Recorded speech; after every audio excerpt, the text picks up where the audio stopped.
Bonjour à tous, je vais commencer la vidéo avec un passage de Dijiko, le patron de Samsung, lors de la conférence. Je trouve ces paroles très inspirantes. Ces paroles sont intervenues juste après la présentation du Galaxy pliable, le Galaxy Fold, et juste avant la présentation des Samsung Galaxy S10. Donc imaginez un peu l'importance de ces paroles.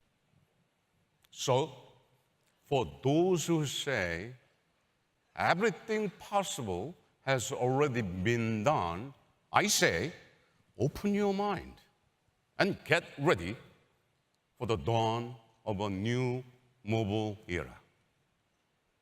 To those who think they have seen it all, I say, buckle your seatbelt. The future is about to begin.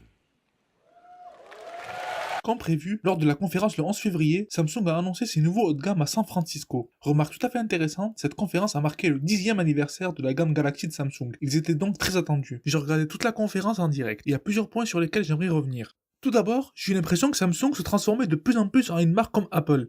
Je n'ai vu par exemple qu'il n'y avait aucune comparaison avec la concurrence, alors qu'avant, Samsung adorait comparer la qualité photo avec un iPhone par exemple. Maintenant, ils font seulement une comparaison avec la gamme Galaxy. Le S10 est 29% plus rapide que le S9 par exemple.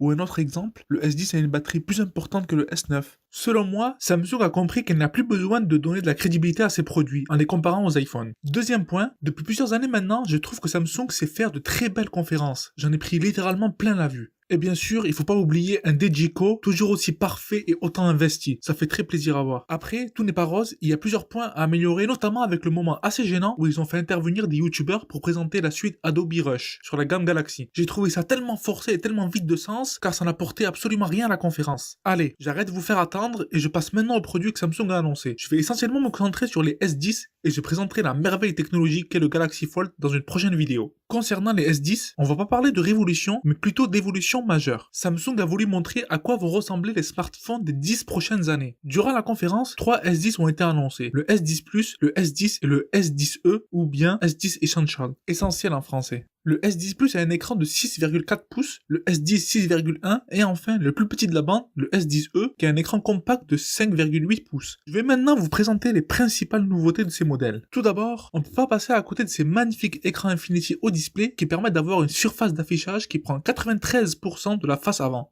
Il faut noter que ces écrans sont compatibles HDR10+, donc on va vraiment en prendre plein la vue. Ce nouveau design fait passer les S9 et les iPhone XS pour des reliques du passé. La caméra frontale est intégrée dans ce que Samsung appelle une bulle. Je trouve cette option beaucoup moins envahissante que l'encoche, mais elle ne permet pas une reconnaissance faciale à la Face ID, et se contente seulement de la reconnaissance faciale basique, qui est bien sûr beaucoup moins sécurisée. Justement, en parlant de reconnaissance, Samsung a intégré dans le S10 et le S10+, le premier capteur d'empreinte dans l'écran avec une technologie à ultrasons. Comparé au scanner optique présent dans le Mate 20 ou le OnePlus 6T, il est possible de le déverrouiller avec des mains mouillées ou sales. Il est aussi plus rapide et il n'a pas besoin d'illuminer l'écran, donc dans la nuit ça risque d'être beaucoup plus pratique. Sur le S10e, le capteur se retrouve sur la touche power de l'appareil dans la tranche droite. Je trouve ce placement bien plus pratique que sur le dos. Concernant la caméra, Samsung intègre maintenant sur ses S10 Plus et S10 un triple capteur photo. Par rapport au Note 9, ils ont ajouté une caméra grand angle qui prend des photos avec un angle impressionnant de 123 degrés. La photo présentée dans la démo m'a littéralement scotché et j'ai pas remarqué de distorsion sur les angles de la photo, le fameux effet fisheye. Le S10e quant à lui bénéficie de seulement 2 capteurs photo. Le zoom optique est retiré. Il a donc le capteur photo normal et le capteur photo grand angle. J'ai aussi été bluffé par une nouvelle fonctionnalité appelée Super Steady. En gros, grâce à l'utilisation du capteur grand angle et grâce à du traitement logiciel, les vidéos sont stabilisées d'une façon incroyable en compensant les mouvements de la main. J'ai vu plusieurs vidéos de comparaison sur YouTube et c'est assez incroyable. J'en ai d'ailleurs placé quelques-unes en description. J'ai pensé même à un moment qu'ils trichaient en utilisant un stabilisateur. Autre ajout très intéressant dans la photographie, il est maintenant possible de filmer directement en HDR10+. Ça vous permet de faire des vidéos avec de meilleures couleurs. La caméra avant aussi a été améliorée. Il est possible maintenant de filmer en 4K et l'objectif est maintenant stabilisé. Donc en théorie, les photos seront de meilleure qualité. Le S10 Plus a eu droit à un double objectif photo avant pour des selfies en mode portrait mieux réussi grâce à une meilleure gestion de la profondeur. Enfin, dernière nouveauté intéressante, la fonction Wireless PowerShare, qui permet de recharger des objets connectés en les posant directement sur le S10. Ça prend tout son sens quand on sait que lors de la conférence, ils ont annoncé une montre connectée, la Galaxy Watch Active et des écouteurs Bluetooth compatibles recharge sans fil, les Galaxy Buds.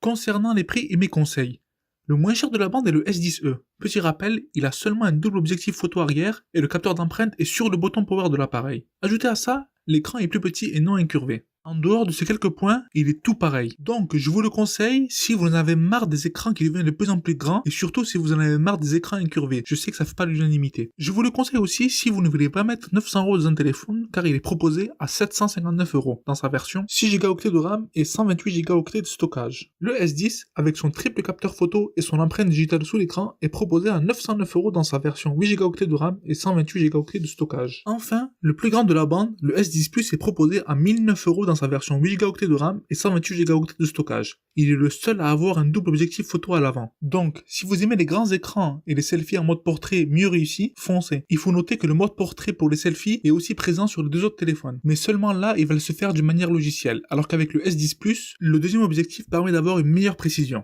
Il faut aussi noter que le S10 Plus aura une version performance qui a la particularité d'avoir un dos en céramique qui est réputé pour être beaucoup plus résistant que le verre et des caractéristiques techniques dopées. Il va monter jusqu'à 12 Go de RAM et 1 Teraoctet de stockage. Imaginez-vous bien. Ces S10 seront disponibles en 3 couleurs: noir prisme, blanc prisme et vert prisme. Voici un récapitulatif des caractéristiques et des prix. Ils seront disponibles en magasin le 8 mars. Pour le moment, il est possible de les précommander et ils offrent pour chaque précommande une paire d'écouteurs Galaxy Buds d'une valeur de 149 €.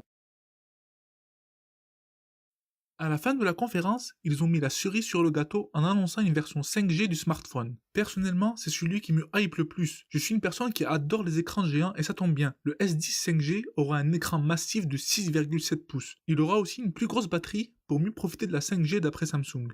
Toujours pas de date de disponibilité ni de prix annoncé, mais j'imagine que le prix sera stratosphérique. Merci d'avoir regardé la vidéo et n'hésitez pas à me dire ce que vous pensez de ce téléphone en commentaire. Si vous avez des questions, n'hésitez pas non plus.